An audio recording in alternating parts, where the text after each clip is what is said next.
Thanks everyone, first of all, for sticking around until the end. And thanks to the organizers for giving me the chance to speak. I'm going to try in the next 10 minutes to give you a quick flavor of what we're doing in the SPHEREx EBL group. We go by many names. We're the galaxy formation group, we're the intensity mapping group, but fundamentally we're studying the extragalactic background light in the near-infrared part of the spectrum. Okay, so hopefully you were all able to attend Olivier's SPHEREx overview talk on Tuesday. If you weren't able to make it, I'll just remind you quickly that we're observing in the near-infrared from 0.75 to 5 microns, and we have 102 spectral channels. We're surveying the entire sky. Okay, so we have this rich data set, both in sky area and as a function of wavelength. And so our cosmology team is taking advantage of that to measure galaxy redshifts and try to ultimately constrain FNL. In the EBL team, what we do is generally first mask out those galaxies and then study the power spectrum or more broadly statistics of the maps, okay?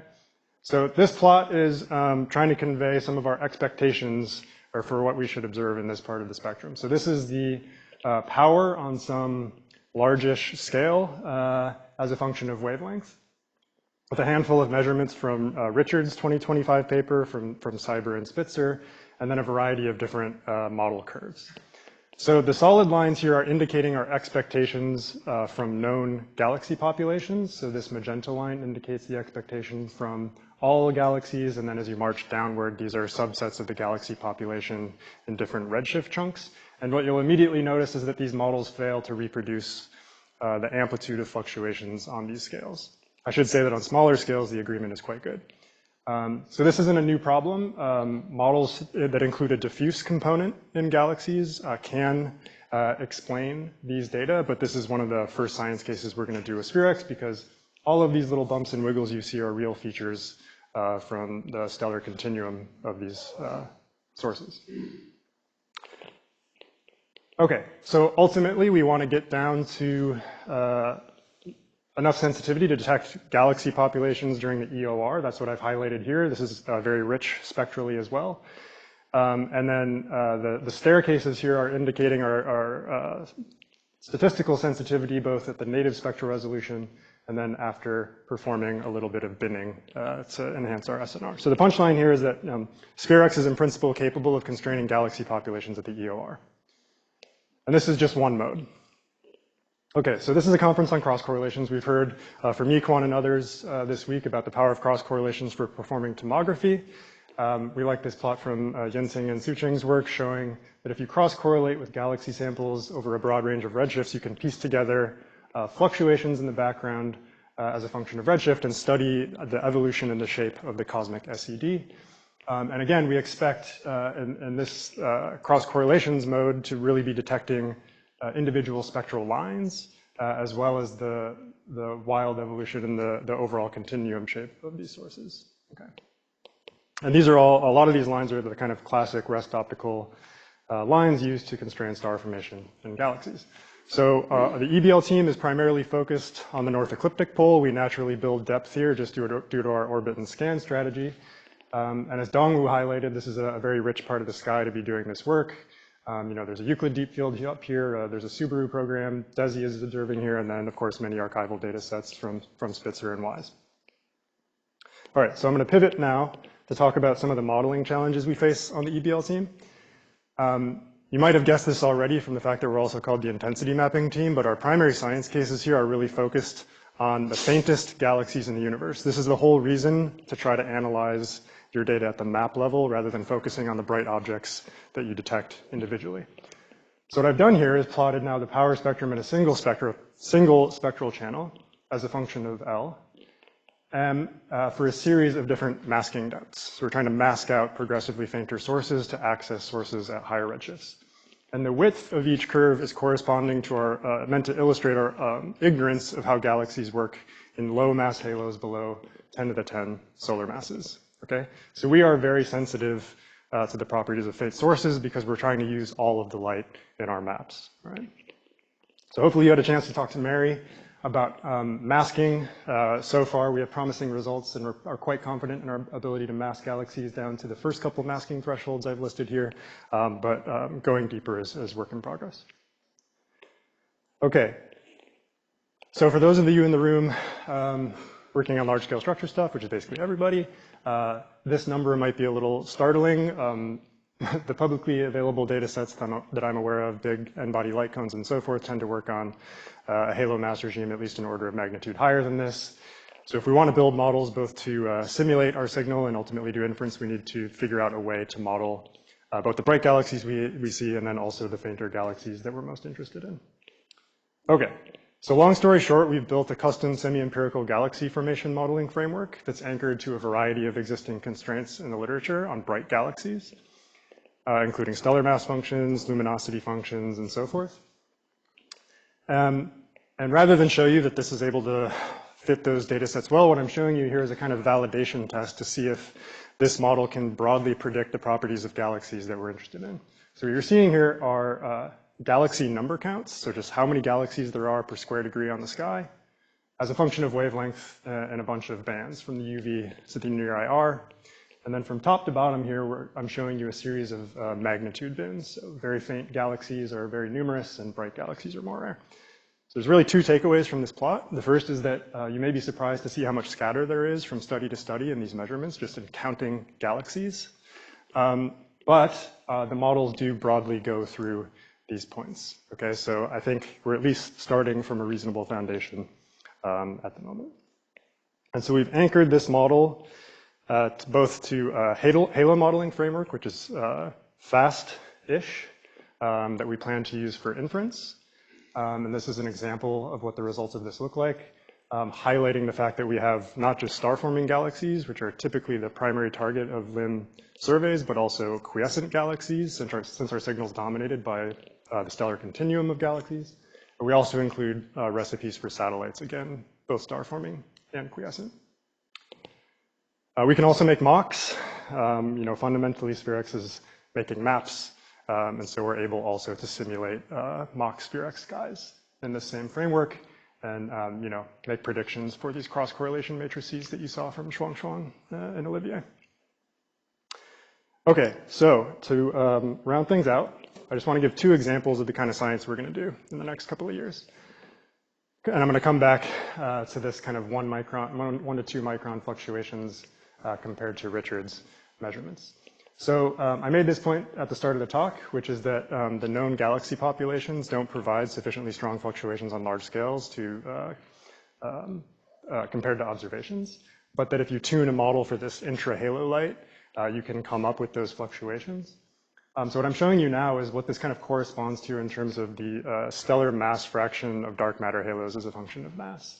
And so this magenta band here corresponds to the models that I've tuned to kind of roughly run through these points. So this band is huge. We're about to dramatically reduce the size of the uncertainties, especially from the cyber data. This is like tens of minutes of rocket data.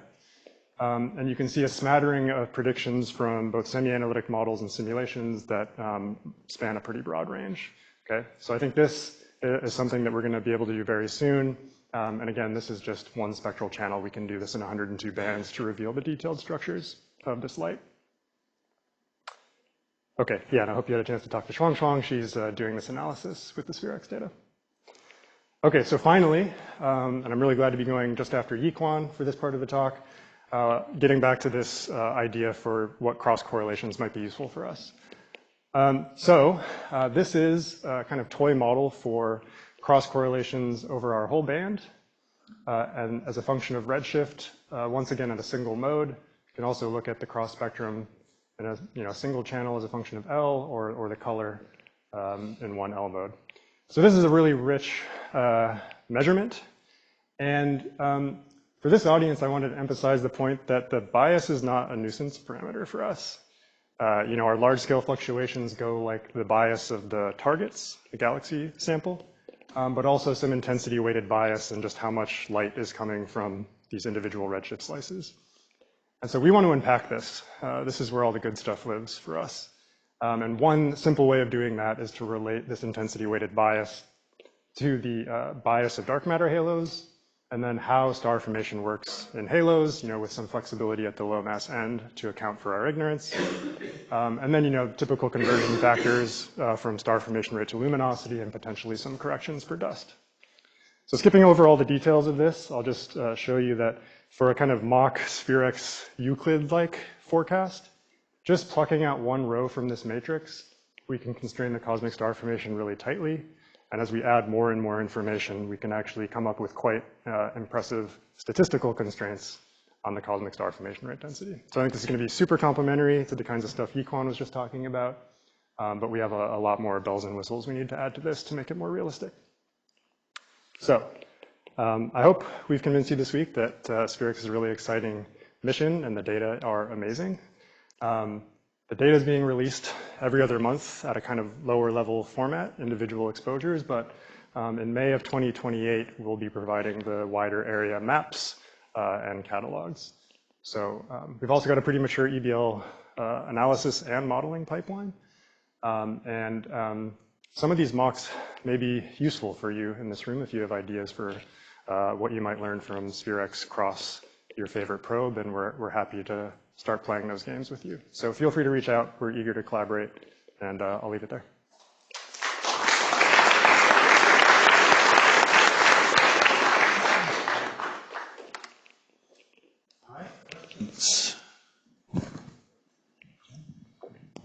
Can you go back to your purple band? That's Yeah. That's a log plot, right? We're talking about there on the y-axis. Log, yeah. Yeah. So that purple band is what you claim you need to get to Cyber. So that's compared to the Baruzzi, which is the stellar mass function. This is universe machine, so it's semi-empirical. Okay. So there's prescriptions for how subhalos are disrupted and what fraction of their mass ends up in the central versus the diffuse medium. Right. But you're claiming there's a tremendous amount of, if I read that right, there's a tremendous amount of stellar mass you're putting in the halos. Yeah, so on sort of cluster mass scales, this could be order unity. I don't think that's necessarily surprising, but I'm pretty sure as we go down to the group scale, we know virtually nothing about this emission. So I think that's where we can really contribute. If you look at the mass bins that are contributing most to the signal, you know, it's 10 to the 13-ish in these cases. Yeah, it's still impressive though. Yeah. I probably just missed this, but can you say a bit more about the redshifts that you can probe? What's the sort of the highest redshifts where you hope to have a contribution that you could? In the cross or autos? Well, Any? To you. So, yeah, I mean, many design choices in SPHEREx came about to try to detect the signal. Right, so in principle, this is a very model-dependent statement, but these are not crazy models. A lot of the information, our likelihood, comes from Hubble and now JWST UV luminosity functions at high redshift. So these models are constrained by data that exists now. So we do expect to be able to detect redshift 6 and higher contributions to the signal. Whether we could do 8 and higher or 10 and higher, I think depends on what's actually going on out there. But if you believe some of the early results from JWST, there's reasons to expect stronger contributions from those redshifts than maybe just a couple of years ago. No, it's really exciting. Yeah. Stefan? That's all very fascinating. How do you classify intrahalo light? So in the plot I showed you, I chose a definition which is just how much light is there in the diffuse medium, not including satellites or the central, because that's the definition that those predictions from simulations came in. You have to be a little careful about if you're including light that's in satellites or not, because that could affect our signal differently. You know, the satellites are discrete sources. They contribute to the shot noise power, for example, whereas the IHL is diffuse. So it's not, all the light below some surface brightness limit. No. In this case, it is all of the mass within the virial radius that's not in the central or any of its satellites. All right. If there are no more questions, let's thank Jordan again. Cool. Thanks.